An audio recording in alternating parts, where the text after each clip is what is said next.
Assalamualaikum warahmatullahi wabarakatuh.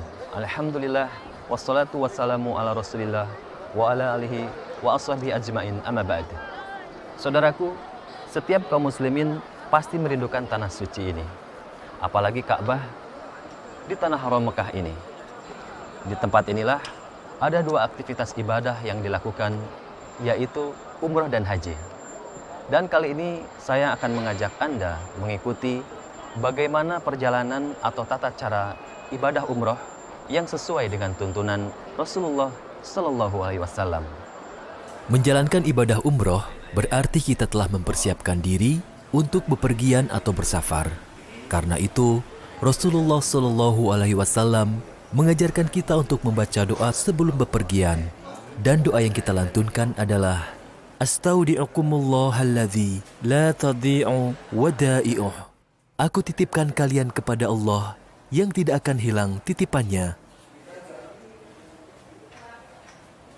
Doa ini kita panjatkan agar Allah Azza wa Jalla melindungi keluarga kita saat ditinggalkan untuk bersafar. Selain doa tersebut, Rasulullah Sallallahu Alaihi Wasallam mengajarkan kita untuk membaca doa keluar rumah, yaitu Bismillahirrahmanirrahim, la haula wa la quwwata illa billah. Dengan nama Allah, aku bertawakal kepada Allah, tiada daya dan kekuatan kecuali dengan Allah. Hadis riwayat Abu Daud dan At-Tirmidzi. Dan perjalanan kita menuju Baitullah di Mekah, kita mulai. Perjalanan menuju Masjidil Haram di Mekah bukanlah perjalanan yang sebentar. Menggunakan pesawat, sekitar 9 jam perjalanan, kita baru tiba di Saudi Arabia. Karena tujuan kita adalah beribadah, saat di perjalanan pun, luruskan kembali niat kita dan perbanyaklah berzikir ataupun memperbanyak membaca Al-Quran di saat di dalam pesawat. Selain itu, di dalam pesawat tentunya kita bisa beristirahat agar kita bugar saat tiba nanti di Saudi Arabia. Jamaah Indonesia yang akan melakukan ibadah umroh bisa memilih mikot atau tempat yang telah diisyaratkan untuk mengawali berikhram dengan beberapa pilihan. Dan kami akan melakukan mikot di atas pesawat, yaitu dengan mengambil mikot di Yalamlam.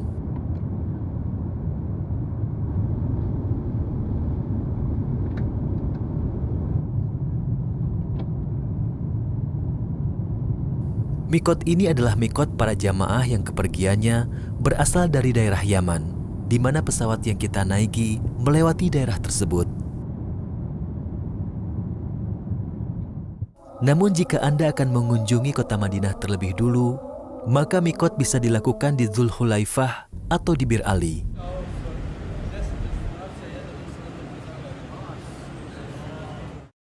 Setelah tiba di tempat mikot, kita dianjurkan untuk mandi sebagaimana mandi junub. Wanita yang sedang haid atau nifas juga dianjurkan mandi, karena hal tersebut bukan penghalang baginya untuk mengerjakan umroh atau haji. Hanya saja, wanita yang sedang haid dilarang tawaf di sekeliling Ka'bah kecuali setelah bersih atau suci dari haidnya. Sebelum mandi ihram, hendaknya Anda membersihkan diri dengan menggunting kuku, mencabut bulu ketiak, dan mencukur bulu kemaluan.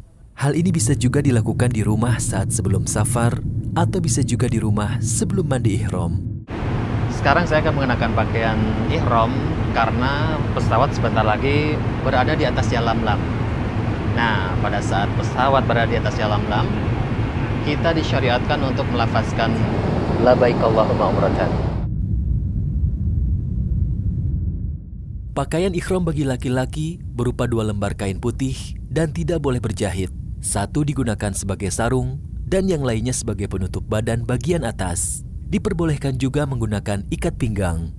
Pakaian ihram bagi kaum wanita adalah pakaian yang disyariatkan bagi mereka, yaitu jubah dan jilbab yang menutupi seluruh tubuhnya, kecuali wajah dan kedua telapak tangan. Pakaian ihram wanita sebaiknya berwarna gelap, tidak ketat, tidak membentuk tubuh, tidak tembus pandang, serta tidak menyerupai pakaian laki-laki. Dan dibolehkan memakai pakaian ihram dari rumah jika kita melakukan mikot di atas pesawat. Apabila khawatir tidak dapat menyelesaikan umroh karena sakit atau adanya penghalang lain, maka dibolehkan bagi kita untuk mengucapkan persyaratan setelah mengucapkan bacaan labbaik Allahumma umratan dengan mengatakan Allahumma mahili haitsu habastani. Ya Allah, tempat tahalulku, di mana saja Engkau menahanku. Dengan mengucapkan persyaratan ini, baik dalam umroh maupun ketika haji, apabila seseorang terhalang untuk menyempurnakan manasiknya, maka dia diperbolehkan bertahalul dan tidak wajib membayar dam atau menyembelih seekor kambing. Setelah mengucapkan talbiyah umroh, berarti kita telah masuk dalam ibadah umroh. Maka sejak itu pula, kita tidak boleh melakukan larangan ihram. Labbaik Allahumma umratan. Alhamdulillah, sekarang kita sudah berada di atas Yalamlam, di mana di atas Yalamlam ini kita mulai mikot. Adapun setelah memakai kain ihram ini, maka kita harus menjaga larangan-larangan ataupun rukun-rukun yang sudah ditetapkan selama umrah. Dengan mengucapkan puji syukur kehadirat Allah Subhanahu wa Ta'ala, alhamdulillah kita telah mendarat di Bandara Udara Internasional Abdul Aziz. Larangan dalam ihram diantaranya adalah melakukan hubungan intim antara suami dan istri, bercumbu, mencium, serta memandang wanita dengan syahwat, mencukur rambut kepala, memotong kuku, menikah maupun melakukan akad nikah, menikahkan orang lain, atau meminang seorang wanita. Membunuh binatang buruan, memakai minyak wangi di badan maupun di pakaian, mengenakan pakaian berjahit, menutup bagian kepala dengan sesuatu yang langsung menempel padanya, seperti peci atau sorban. Khusus wanita, ia dilarang memakai nikob atau penutup muka dan sarung tangan. Akan tetapi, dibolehkan jika sekedar menempelkan sehelai kain pada wajah untuk menutupi muka dari pandangan kaum laki-laki yang bukan mahram. Mendekati dan melakukan perbuatan maksiat, makan daging binatang buruan yang dia memiliki andil dalam pemburuannya. Tidak ada solat sunnah ihram, namun bagi jamaah yang mengambil mikot di Dzulhulaifah, dianjurkan solat sunnah 2 rakaat di mikot tersebut, karena ia adalah bagian dari lembah Aqiq yang diberkahi dan Allah memerintahkan nabinya solat di sana. Setelah berihram, kita disunahkan untuk terus bertalbiyah dari mikot menuju Makkah. Disunahkan bagi laki-laki untuk mengeraskan suara talbiyah. Adapun wanita diperbolehkan selama tidak menimbulkan fitnah. Teruslah membaca talbiyah sampai Anda tiba di Masjidil Haram. Bacaan talbiyah juga bisa Anda selingi dengan bacaan takbir ataupun tahlil. Sebelum Anda memasuki Masjidil Haram, jangan lupa untuk bersuci dari hadas besar maupun kecil. Demikian pula dengan wanita yang harus suci dari haid dan nifas, karena kita akan melakukan tawaf umroh.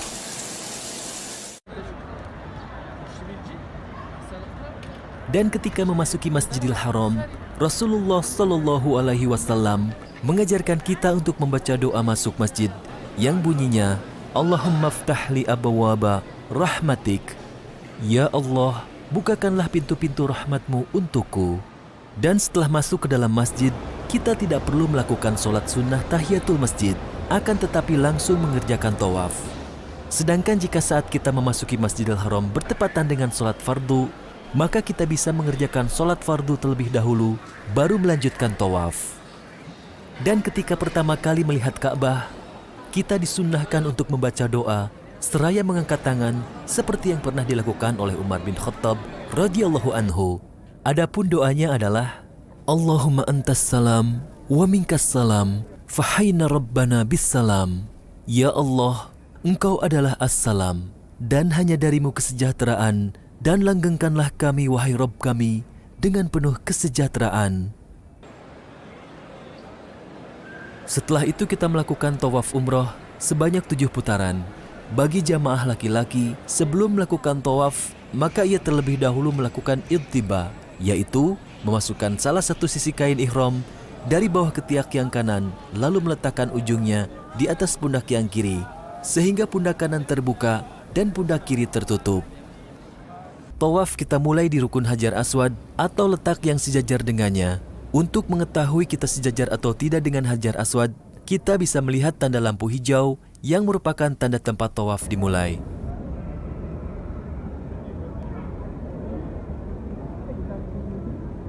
Disunahkan mengusap Hajar Aswad sambil mengucapkan Bismillahi Allahu Akbar. Namun jika tidak bisa, Cukup melambaikan tangan sambil mengucapkan Bismillahi Allahu Akbar. Pada putaran pertama hingga ketiga, laki-laki disunahkan untuk melakukan romal, yaitu berlari-lari kecil.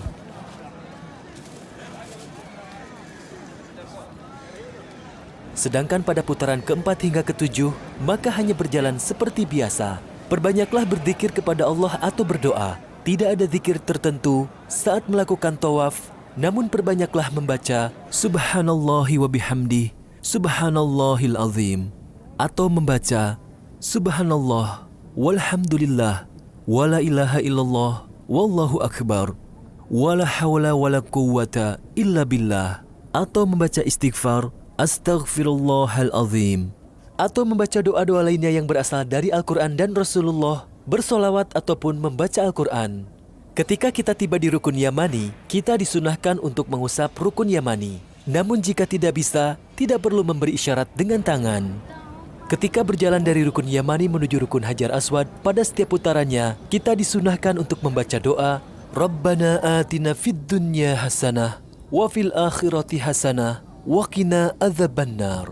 Ya Allah, berikanlah kepada kami kebaikan di dunia, berikan pula kebaikan di akhirat, dan lindungilah kami dari siksa neraka. Setelah tiba di Rukun Hajar Aswad, kembali kita membaca Bismillahirrahmanirrahim seraya memberikan isyarat dengan tangan. Pada putaran kedua dan ketiga, lakukanlah hal yang sama dengan yang kita lakukan pada putaran pertama. Adapun pada putaran keempat sampai ketujuh, laki-laki tidak lagi berlari-lari kecil, namun berjalan seperti biasa. Jika wudhu kita batal, maka segera kita berwudhu, lalu ulangi putaran tawaf tanpa harus mengulangi dari putaran pertama. Misalkan wudhu kita batal pada putaran kelima, maka setelah berwudhu, kita hanya mengulangi putaran yang kelima, lalu dilanjutkan tawaf hingga selesai. Setelah menyelesaikan putaran tawaf terakhir, sesampainya di Hajar Aswad, tidak perlu lagi mengangkat tangan memberi isyarat dan kita bisa kembali menutup kedua pundak. Kemudian kita menuju ke Maqam Ibrahim sambil membaca Wattakhidhu mim maqami Ibrahima musalla, dan jadikanlah Maqam Ibrahim itu sebagai tempat solat. Maka setelah itu kita kerjakan solat 2 rakaat di belakang Maqam Ibrahim. Jika tidak memungkinkan, maka kerjakan di mana saja kita mendapati tempat di dalam Masjidil Haram. Dianjurkan pada solat ini membaca surat Al-Fatihah dan surat Al-Kafirun di rakaat pertama dan membaca surat Al-Fatihah dan surat Al-Ikhlas di rakaat kedua.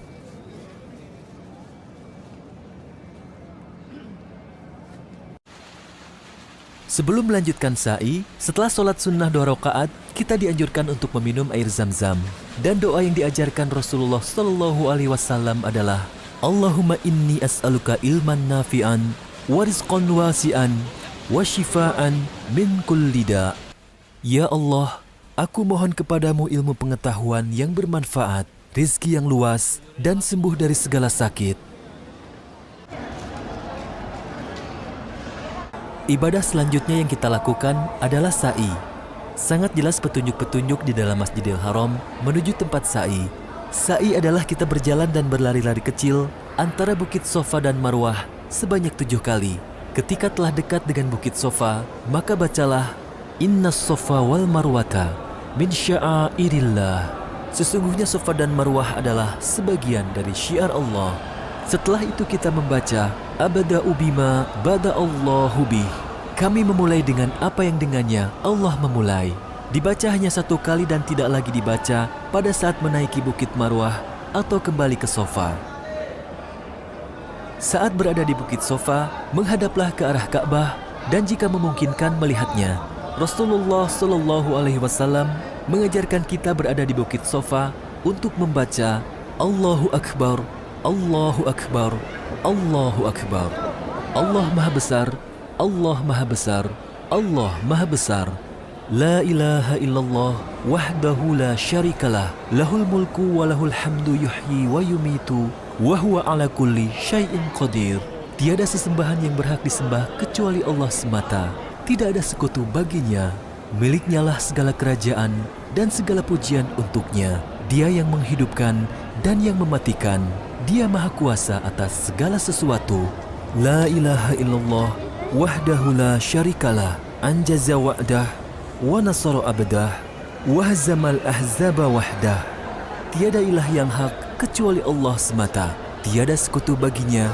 Dia melaksanakan janjinya, menolong hambanya, dan dia satu-satunya yang mengalahkan bala tentara persekutuan kaum musyrikin.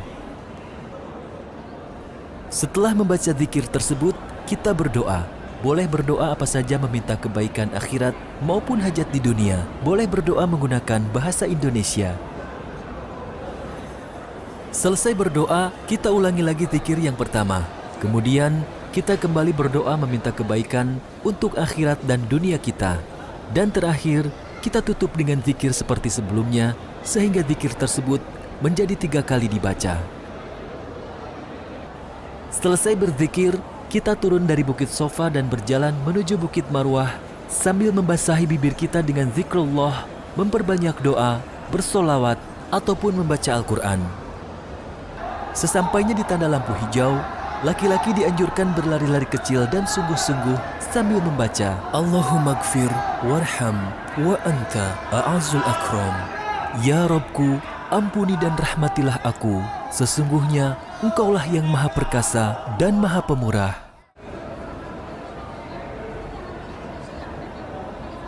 Sesampainya di Bukit Marwah, kita kembali menghadap ke arah Ka'bah dan berzikir serta berdoa seperti yang kita lakukan di Bukit Sofa. Lakukanlah hingga 7 kali dan berakhir di Bukit Marwah. Setelah putaran ke-7 pada akhir sa'i di Bukit Marwah, kita langsung keluar tanpa menghadap Ka'bah dan berdoa. Kemudian yang kita lakukan setelah sa'i adalah melakukan tahallul, yaitu mencukur rambut. Apa nama? Tahallul saat umroh bagi laki-laki lebih afdol adalah mencukur rambut hingga gundul. Rasulullah Shallallahu Alaihi Wasallam mendoakan kebaikan sebanyak 3 kali bagi orang yang mencukur gundul rambutnya. Sementara yang hanya memotong pendek rambutnya, beliau hanya sekali mendoakan kebaikan untuknya. Sedangkan bagi wanita, mengumpulkan rambutnya dari seluruh bagian kepala, lalu memotongnya sepanjang 1 ruas jari. Dengan melakukan tahallul berarti kita telah menyelesaikan ibadah umroh kita, dan kita dibolehkan kembali melakukan hal-hal mubah yang sebelumnya dilarang ketika dalam keadaan berikhram. Semoga Allah Azza wa Jalla menerima amalan umroh kita dan menghapus dosa-dosa kita yang telah lalu.